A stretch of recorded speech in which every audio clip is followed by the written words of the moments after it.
22 April 2015। আজ থেকে ঠিক 10 বছর আগের দৃশ্য।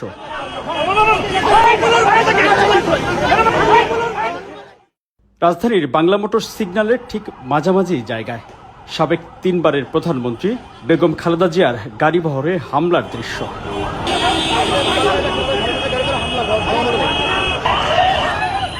সে সময় ঢাকা সিটি কর্পোরেশন নির্বাচনের প্রচারণায় পরপর 3 দিন রাজধানী ঢাকার বুকে প্রকাশ্যে সাবেক প্রধানমন্ত্রীর গাড়িতে সরাসরি হামলা চালায় তখনকার ক্ষমতাসীন দল আওয়ামী লীগের নেতাকর্মীরা।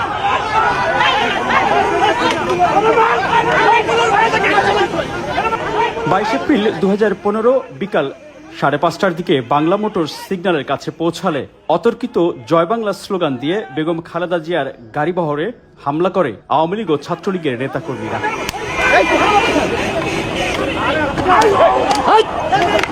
এ সময় বেগম জিয়ার গাড়িটি সিগন্যাল পার হলেও পেছনে তার নিরাপত্তার দায়িত্বে থাকা সিএসএফের এক সদস্য হামলার শিকার ও মারাত্মক আহত হন। তখন হামলাকারী একজনের কোমরে আগ্নেয়াস্ত্র দেখা যায়।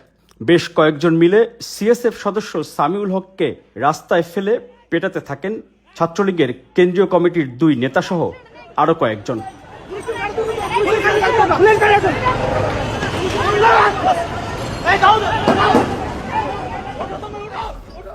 এ সময় বাংলা মোটরে দায়িত্ব পালন করা এক ট্রাফিক পুলিশ কর্মকর্তা সিএসএফ সদস্যকে রক্ষায় এগিয়ে আসেন। প্রায় একই সময়ে বেগম খালেদা জিয়ার গাড়ি লক্ষ্য করেও হামলা হয়। বেগম জিয়া গাড়ির যেই আসনটিতে বসা ছিলেন ঠিক তার পেছনের কাঁচ ভাঙা দেখা যায়।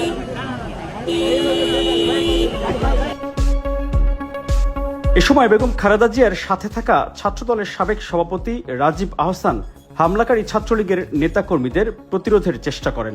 অস্ত্রধারী সংঘবদ্ধ হামলাকারীদের বিরুদ্ধে বেশ কিছু সময় তিনি রীতিমতো লড়াই করেন।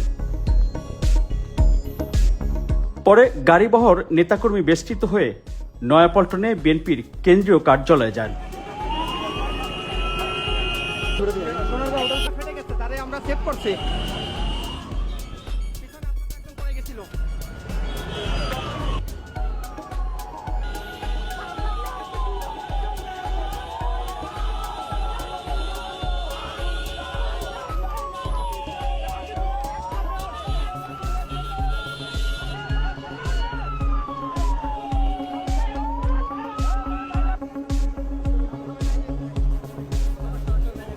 মানুষের ভোটের অধিকার, ভাতের অধিকার। এর একদিন আগে 20 এপ্রিল 2015 কারণ বাজারে মেয়র প্রার্থী তাবিদ আওয়ালের পক্ষে নির্বাচনী প্রচারণায় অংশ নেন বেগম খালেদা জিয়া। বেগম জিয়া তখন বক্তব্য দিচ্ছিলেন, আর বক্তব্য চলাকালেই কালো পতাকা হাতে স্লোগান দিয়ে স্থানীয় আওয়ামী লীগ নেতাকর্মীরা প্রচারণায় হামলা চালায়। এ সময় বেগম জিয়ার ব্যক্তিগত নিরাপত্তা কর্মী সিএসএফ সদস্যরা হামলাকারীদের বাধা দেওয়ার চেষ্টা করেও ব্যর্থ হন।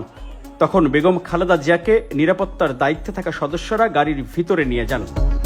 কারণ বাজারে পুলিশের সামনেই হামলাকারীরা আরও সংগঠিত হয়ে লাঠিসোঁটা নিয়ে বহরে থাকা বেশ কয়েকটি গাড়ি ব্যাপক ভাঙচুর করে।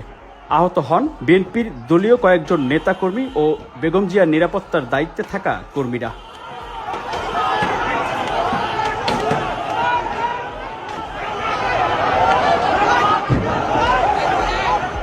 প্রায় আধ ঘন্টা ধরে হামলা চালানো হয় বেগম জিয়ার গাড়িবহরে।